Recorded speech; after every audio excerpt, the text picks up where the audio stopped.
Hi hello ಎಲ್ಲರಿಗೂ price lord ಸ್ವಾಗತ ಸುಸ್ವಾಗತ ಈ ಒಂದು ಗುಡ್ ಫ್ರೈಡೇ ಸೀರೀಸ್ನ ವೀಡಿಯೋಸ್ಗಾಗಿ. ಕ್ರೈಸ್ತರು ಗುಡ್ ಫ್ರೈಡೆಯಿಂದ ತಿಳ್ಕೊಳ್ಬೇಕಾದಂಥ ಸತ್ಯವೇನು, ಕ್ರೈಸ್ತರು ಗುಡ್ ಫ್ರೈಡೆಯಿಂದ ಕಲಿಬೇಕಾದಂಥ ಸತ್ಯಗಳೇನು ತಿಳ್ಕೊಬೇಕಾ? ಈ ವಿಡಿಯೋನ ಪೂರ್ತಿಯಾಗಿ ನೋಡಿರಿ. ಗುಡ್ ಫ್ರೈಡೇ ಅಂತಂದರೆ ಬರೀ ಕ್ರೈಸ್ತವರಿಗೆ ಮಾತ್ರ ಅಲ್ಲ, ಅಥವಾ ಶುಭ ಶುಕ್ರವಾರ ಅಂದರೆ ಬರೀ ಕ್ರೈಸ್ತ ಸಮುದಾಯದವ್ರಿಗೆ ಅಥವಾ ಯೇಸುಸ್ವಾಮಿ ನಂಬಿದಂಥವ್ರಿಗೆ ಅಥವಾ ಯೇಸುಸ್ವಾಮಿಯನ್ನು ಅರ್ಥವಂಥವ್ರಿಗೆ ಯೇಸುಸ್ವಾಮಿಯನ್ನು ರಕ್ಷಕನಾಗಿ ಸ್ವೀಕರಿಸಿದವ್ರಿಗೆ ಮಾತ್ರವಲ್ಲ, ಇಡೀ ಪ್ರಪಂಚಕ್ಕೂ ಯೇಸುಸ್ವಾಮಿ ಭಾಳಷ್ಟು ಮುಖ್ಯ. ಇಡೀ ಪ್ರಪಂಚಕ್ಕೂ ಯೇಸುಸ್ವಾಮಿಯ ಸಾವಿನ ಒಂದು ಸುದ್ದಿ ಅಥವಾ ಸತ್ತು ಆತನು ಪುನರುತ್ಥಾನನಾದಂಥ ಸುದ್ದಿ ತಿಳಿಯುವಂಥದ್ದು ಭಾಳಷ್ಟು ಇಂಪಾರ್ಟೆಂಟ್. ಯಾಕೆ ಇಂಪಾರ್ಟೆಂಟ್ ಅಂದರೆ ಭಾಳ ಜನ ಭಾಳ ವಿಭಿನ್ನ ರೀತಿಯಲ್ಲಿ ಈ ಒಂದು ಶುಭ ಶುಕ್ರವಾರದ ಸತ್ಯಗಳನ್ನು ಅವರು ತಿಳ್ಕೊತಾರೆ. ಏನು ಅಂತಂದರೆ ಕೆಲವೊಬ್ರು ಶುಭ ಶುಕ್ರವಾರ ಅಂದಿದ ತಕ್ಷಣ ಯೇಸುವಿನ ಸಾವಿನ ಬಗ್ಗೆ ಅವರು ತಿಳ್ಕೊತಾರೆ.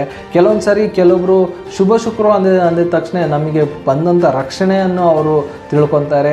ಕೆಲವೊಬ್ರು ಶುಭ ಶುಕ್ರವಾರ ಅಂದಿದ ತಕ್ಷಣ ನಮಗೆ ಸಿಕ್ಕಂಥ ರಕ್ಷಣೆಯನ್ನು ನಂಬ್ಕೊತಾರೆ. ಕೆಲವೊಬ್ರು ಶುಭ ಶುಕ್ರವಾರ ಅಂದಿದ ತಕ್ಷಣ ಯೇಸು ಸ್ವಾಮಿಯಲ್ಲಿದ್ದಂಥ ಶಕ್ತಿ ಸಾಮರ್ಥ್ಯದ ಬಗ್ಗೆ ನಂಬ್ಕೊತಾರೆ.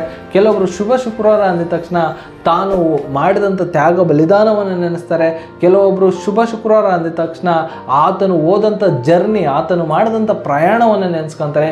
ಕೆಲವೊಬ್ಬರು ಶುಭ ಶುಕ್ರವಾರ ಅಂತಂದರೆ ತನ್ನ ಜವಾಬ್ದಾರಿಗಳನ್ನು ನೆರವೇರಿಸ್ದ, ತಾನು ದೇವರು ಹೇಳಿದಂಥ ಪ್ರತಿಯೊಂದನ್ನು ನೆರವೇರಿಸ್ದ ಅನ್ನೋದನ್ನು ನೆನೆಸ್ಕೊಳ್ಳೋದಕ್ಕೆ ಮಾಡ್ತಾರೆ.